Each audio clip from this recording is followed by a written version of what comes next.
right, Alien Earth people, listen, I don't know if you, I don't know how many of y'all are interested in watching this series, but it is an exercise in self-flagellation to get through it, and I want to save the big finish for a big finish. Okay, so the plot. Can you blow out the plot pretty quick as far as it goes? You know, that was actually one of the first things I planned on mentioning, and I know this is a conversation that we always come back to, but if you asked me to summarize the plot of this thing in less than 100 words, I don't think I could do it, because the closest theory I have is that this is at least 2, possibly 3 film scripts that somebody decided to shove together and make into an 8-episode long Alien story. As I told you yesterday, I am not very well versed in the lore of the Alien franchise. Frankly, I'm not sure why the Alien franchise has persisted for so long. I'm not sure why there has to be 7 or 8 movies and God knows how many TV shows and comic books or whatever. I think, honest to God, I've only ever seen the first 2 movies. And the way this show starts out is, it's like they are attempting to make a shot-for-shot remake of the first Alien movie. I watched all 8 of these episodes. It wasn't like background viewing. I wasn't distracted. I watched them all as attentively as you watch a thing when you want to be able to do a review of it. And I don't think I am any closer to understanding what the plot actually was. And there's not really any resolution to the story at the end, except everybody kind of looks at the camera and says, please bring us back for a second season, which isn't good. When you invest 8 episodes in watching a thing, you need to give the viewer some kind of resolution. And I also, I did my homework here. I did my due diligence, because I watched all 8 episodes, and then I finished, and right before we came on the air, I watched Gary from Nerdrotic, I watched his review, and I watched the Critical Drinkers review, and I am still no closer to understanding how the story elements fit together or what the actual plot is. What is your 100-word summary of the plot? Okay, first of all, not only can I not do that because of the nature of how this thing is put together, but I think it would be foolish to attempt to, because it is not a plot. I firmly believe it's things happening. Well, no, there are plots, multiple plots, right? And if this was intended to go for 5 seasons, that would be really cool. But I don't think that's the way this thing was put together, because it looks to me like the Alien plot is independent largely from the series plot, and the series plot is independent largely from the synth plot. So yes. For those of you who don't know, there's a super genius who's like 20 years old, and he's got a bajillion dollars, and he's using all his money to develop artificial human bodies. We'll call him totally not Mark Zuckerberg. Totally not Mark Zuckerberg. Runs over here, develops these superhuman strength bodies with amazing potential, and yet have no AI to operate them. And after, I would assume, some extensive testing on adults, he determines that only children have the ability to make the transfer from the human body to the artificial body. Pause.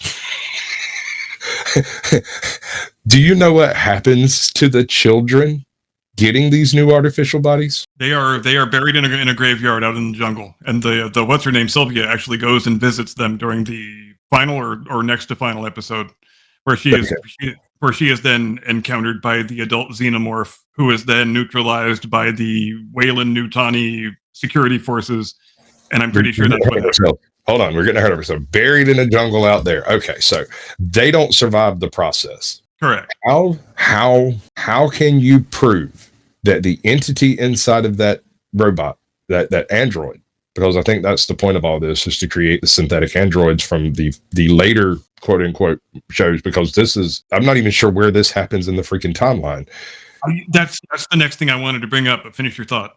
Okay, so the entire synth plot can be lifted entirely from this series and replaced with Space Marine, and it would not break the story. Yeah. And I had no idea, never would have occurred to me until I watched Gary's review, Nerdrotic. He informed me that this story actually takes place 2 years before the original movie, which kind of breaks my brain, because it doesn't make a hell of a lot of sense, because the original movie, they didn't have any idea of the existence of this alien planet or the life form. Well, no, you said yourself you're not real deep into the lore of it. The reason that ship was headed to that place was because the miners had all disappeared, and it was a big mystery to the people on the ship. Oh, okay. And none of the communications involved with the ship and anyone else explains any of it. They're just dumped off as a bunch of badass roughneck Marines here to deal with something, probably some crazy dude who like tampered with the air purifiers or something. And I know there's a couple of other movies in the franchise that actually take place before this and before the original movie. So I believe this series is what's referred to now by the trendy kids as a midquel. Didn't know that was a word, but I just learned that too. So yeah, that's my lack of knowledge of the lore of the franchise coming to the forefront. Okay. So Yutani Corporation was aware of the alien species. And this is a very telling aspect of the Yutani Corporation. They, as yet, at the start of the first movie, had not had a single survivor of a witness. Not one. They knew it existed. They had killed a handful of them. And this was another effort to go kill what might be an infestation of these things. Because if these things get loose on the planet, it's over, dude. Yeah. And having only ever seen Alien and Aliens, it didn't make any sense to me that there would be such total unawareness of the existence of these things after a ship had already crash landed on Earth that was infested with what is it, 5 alien species we have now. I guess right. A couple of the species introduced in the show are brand new to the franchise, and again, that's testing the limits of my knowledge, but that's what I heard mentioned in one of the reviews. Some of those are that you're calling species are actually stages of life of the aliens. So the xenomorph, yeah, the xenomorph. Thank you. So the issue I have with the whole thing, beyond the time, and I'm going to go back to this several times over the next few minutes because I think it's important to drive home. You could lift the entire plot of the disaster area that ship creates and the humanitarian issue from the entire show and replace it with, I don't know, a freaking, and this gets rid of the alien, take the ship entirely out, no aliens, and you could replace it with a faulty nuclear reactor, and the plot would have very little issues dealing with it. Yeah, right? Just swap it out for a different MacGuffin, and you're golden. Yeah. It's MacGuffin roulette is what we're playing here. And yeah, and it's also the good old J.J. Abrams mystery box theory in action. And okay, so what I see, and I'm speaking very generally, we have a disaster movie genre series, not aliens. This is September 11th all over again. There are people standing in the streets trying to save each other and doing. Oh, wait, no, there's not none of that stuff. Everybody who encounters a piece of freaking debris runs for the freaking hills immediately like little pansy girls, right? Yep. The only people that stick around are the people who are actually being paid to do so. And they do try really hard to evoke the aesthetic of 9/11. Well, I think that was a good choice, though. I just don't think they did a good job of it. And I think they sold every single, hypothetically, I don't know what city this happened in, but hypothetically, let's say it was New York. Right. Oh, I do know that. I can actually tell you that. I have that answer right in front of me here. It is the Weyland-Yutani Corporation vessel USCSS Maginot malfunctions and crashes into Prodigy's city of New Siam. Okay, so it's think Judge Dredd mega city. It's like that, but higher rent area. The ship crashing would evoke the best in humanity. When you see thousands of people die, for whatever reason, it makes men help. If you remember in September 11th, literally shit still falling out of the sky, and yet there were 5,000 people at ground zero grabbing chunks of mortar and throwing it off the top of the pile. Remember this particular scene, there was this huge section of exterior facade, probably 2 tons of freaking steel and concrete and glass. And 150 people got a hold to it and they shook it. And then a handful more people grabbed it and they shook it and some stuff fell out from around it. And then a handful more people crowded up because they were all throwing bricks and blocks and pieces of desk and stuff, trying to get it off the pile. And the 3rd or 4th time that thing shook, they just pulled it out, laid it down, and it went away like ants. It was amazing, bro.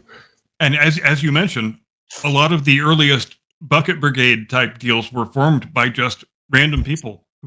Office workers and restaurant workers and what have you, just whoever was an able-bodied man who happened to be there felt the need to go and assist in the effort to try and toss rubble aside and see if anybody was alive down there, because really terrible, awful situations often bring out the very best in the human race. And that was one of the days when we saw that phenomenon probably more powerfully than we have ever seen it at any time in our living memory. And so this show, in my opinion, shits on that whole concept, because this ship crashes in the middle of a city, and anyone who doesn't have, which everyone in this city was hired by the company, but anyone who doesn't have a direct vested interest in dealing with it, who's not security, not part of the Lost Boys, not part of, you know what I'm saying? They all just run away. Everybody just runs away. There's no sense of humanity involved at all. Yes, it is a show that definitely has a fairly misanthropic outlook to it, I would submit. Right. I want to bring up another aspect that really struck me while I was watching it. I had to go back and watch, I think it was the third episode twice, because the first time I watched it, I had some stuff going on in the room and I felt like I'd missed something. Turned out I really hadn't. I think it's the third episode after the exchange of consciousness from a little girl into one called Wendy. She's now a synth and superhuman. It takes it, I think, an episode or two before it gets back to the same kind of feel of dystopia, when you realize that none of these people are happy. There's no one who was involved in any of this city that were running around being happy-go-lucky people. They were all walking around under the yoke of corporate oppression. You can see it on their faces. They are oppressed by technology, and money, and the ability to do anything under the sun, and the inability to choose what to do. And there are indeed some pretty drastic tonal shifts that take place when you go from being aboard the ship to being in the post-crash disaster area to being on the private company island, Neverland, I believe they called it. And you know what I still don't understand, that I watched all 8 episodes, watched a couple of reviews, even read some stuff. I still don't understand why the boy genius Mark Zuckerberg guy gives a shit about the aliens. Like, how does that have anything to do with what he's doing with transferring the human consciousnesses into the synth androids, whatever you call them? And also, how does the chick, the female lead, have the ability to talk to the xenomorphs? That is never explained. That seems like one of the biggest plot points in the thing, and it's just never mentioned. I'm hoping against hope that this recent Disney kerfuffle that's been going on shakes it up enough to bring out a better class of writers for the second and third season. Do you know how great it would be if we get this unmitigated? You remember me talking about Andor? How the first season of Andor was unmitigated woke garbage trash, and no one should ever bother. I went off for a solid episode about that fucking first season. I got actually upset. I was angry because it's such an easy hit. Anybody could have dunked it, and they screwed the pooch completely. And then they come in with the second season and manage to tie it all together through a very clever use of propaganda and what propaganda means. I still haven't watched that second season. I got to get around to that. It's worth it, bro. It is worth it. It is totally worth it. The second season just blows the first season completely out of the water and redeems the entire Andor series. Like, it makes it a watchable thing, but you still have to slog through that first season. It's a slog, but it's worth it. The first season is definitely a slog, and it's one of those things where I can't conceive how it got such positive reviews as it did.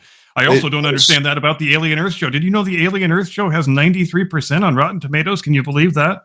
I kind of can. I think, all right. So the Alien franchise still carries an awful lot of water. Like, there's a lot of people who are diehard Aliens fans, dude. And they get all pissy anytime you do a crossover with Predator or Spider-Man or Venom or anything else, right? You bring anything else into the Aliens franchise and they're like, fuck you, dude. That's useless. Why would you bother? You got aliens, man. You know? And I totally don't get that. Like what? I mean, sure, the first couple of movies are great, but I guess I feel kind of the same way about Terminator. That it was a great few movies. I don't understand why anybody felt the need to turn it into a multiple decade-long saga series that keeps having to get flogged into the ground like a long dead horse. But nobody asked me about these things. With one exception, The Chronicles of Sarah Connor. That was a good show. I like that show. Yeah. You raised an excellent point. Yep. If you go from, let's say, we'll call it Terminator 3 to The Chronicles of Sarah Connor, right? Yeah. And kind of just lop it off there. There's a few other tidbits out there. There's a couple of plot points from some of the other movies that are really interesting, but otherwise completely irrelevant to the series. So why bother? Oh, but, yeah. I'm glad you brought that up, because the Chronicles of Sarah Connor TV show is better than like the last 5 Terminator movies combined. Absolutely. Far and away, worlds away. And it is the only series I'm aware of that breaks the curse of Summer Glau. Is there a curse of Summer Glau? I sure do like looking at her. Yeah, no, and there's no reason for her not to be in a million successful endeavors, and yet everything she touches falls apart, including the Chronicles of Sarah Connor. If you've seen the last season and the finale, that was trash. That was unmitigated garbage. What they did with it. And she was in Firefly, and people love that show. That was her opening role, though, and it went but it got canceled at the end of the first season. Yeah, those are the only two things I think I know her from. Are the Firefly and then the Firefly movie Serenity, I believe it's called, and then the Sarah Connor show. Yes, but what I really like about the Sarah Connor Chronicles is the way Summer Glau depicts a super intelligent machine from the future is great, because she's already almost inhuman, and then she adds in these weird little twerks and clicks and things that are she's doing a flawless job of being a human, and then suddenly something twigs her freaking robot brain that's not from this time, and suddenly she stops being human. She does that same Arnold Schwarzenegger where some thread appears and she turns and squares off to it like a fucking robot, and does the same little preset, and then does the walk for about 3 steps. And after that, she's a ballerina, right? Once she's achieved a target, suddenly she is an unstoppable killing machine, and it's fucking beautiful. And it just now occurs to me that Lena Headey was so good in that show. That was probably what earned her the role in Game of Thrones. I could not remember the name of that woman to save my life. I've been sitting here trying to figure it out. Thank you. Linda Headey. Lena Headey? Lena Headey. Yeah. She does an excellent job of Sarah Connor, and being a soft, squishy Sarah Connor, not the winner that you know, not the bitch that you find in the freaking insane asylum with her bed strapped up to the fucking wall doing ridiculous quasi-male action hero Sarah Connor. You're absolutely correct. And she's mom Sarah Connor. And she's mom Sarah Connor, who's just now. She still acts like a woman and not a G.I. Joe doll. And my point to bring this up is it's not a lost cause. The Alien Earth franchise has a chance of being great. It hasn't been completely shot to the wind. The casting is quite. Timothy Olyphant was fine.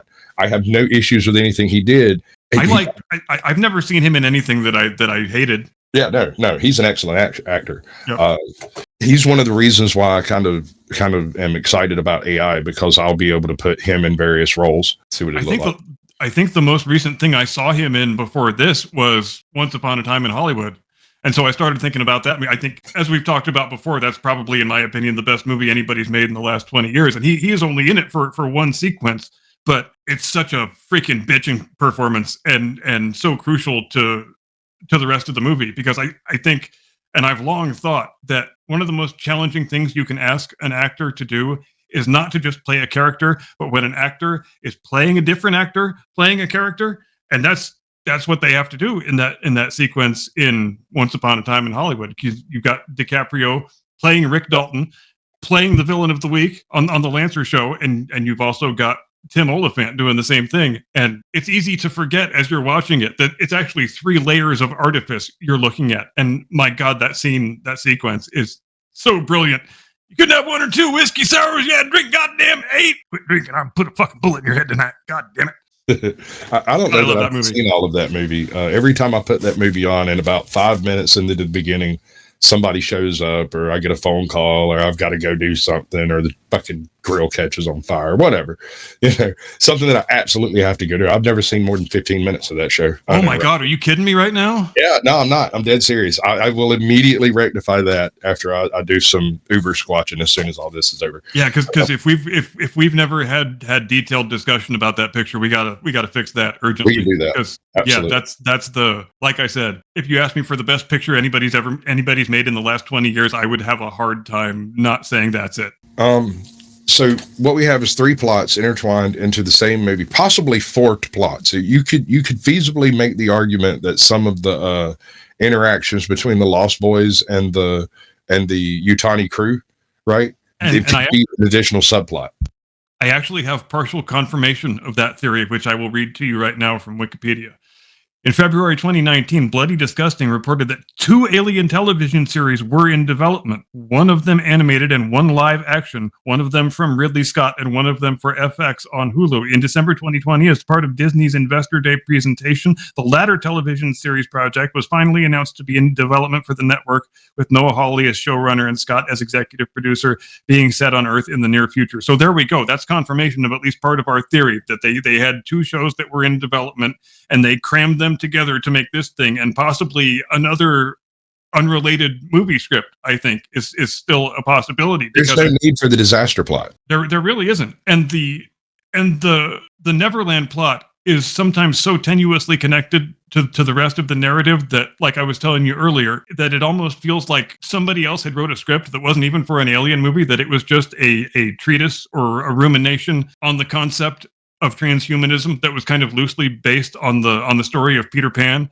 Yes. And when they needed 8 episodes to fill out, they might have just grabbed that as a third ingredient and mixed it into the stew. I kind of feel like it would go, okay, let's do this. Let's do this. You take away the synth, the Neverland plot, right? They're gone. None of that happens. Instead, you have regular synths like you would have Bishop from the first movie. These are the guys that they call in and run around and do all the stuff that the kids do, right?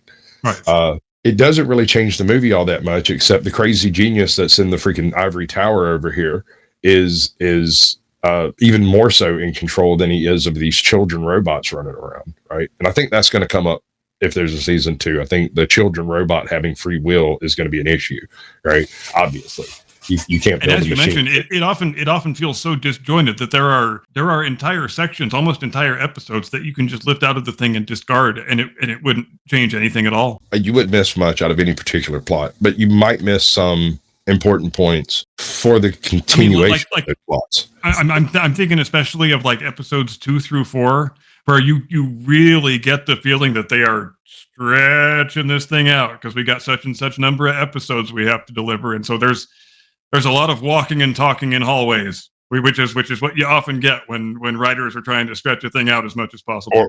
Or they're trying to lay in as much exposition as possible before they get into the actual doing of it. Right. But that's not. And oftentimes they're delivering it pretty clumsily. If those episodes specifically are exposition, not only is it terribly done, I have no fucking clue what the purpose of it was. Me either. And as I was watching it, I was trying to give the show the benefit of the doubt by saying, if I was more familiar with the lore of the franchise, then perhaps there would be less stuff going over my head. But you're more familiar with it than I am, and I think you've pretty much confirmed my gut feeling. I have watched virtually every appearance of aliens in any medium that I could find, regardless of where it came from, who wrote it. I've watched a bunch of fan fiction BS. One of my favorites, if interested, and I'll try to find the freaking link for you. There's this channel on YouTube called, it's a What If channel, but it's also a Warhammer 40K channel. And it's what if Superman went to 40K? What if One Punch Man went to 40K? What if, and one of them is what if the Xenomorph went to 40K? And that is an interesting consideration because one hive planet from 40K and you've got billions of aliens and ships and technology and all of the stuff of the Imperium. All right, I got a question for you here. Let me find the link I'm looking for. The Alien franchise. There we go. I'm gonna read out the names of all the Alien movies since Aliens, 1986, which is the most recent one that I've seen. You've got Alien 3, Alien Resurrection, Prometheus, Alien Covenant, and Alien Romulus. Which one of those to you is the best picture that I should watch next? Okay. In order to stop the rest from being cheesed out of consideration, you've watched Aliens 1 and 2?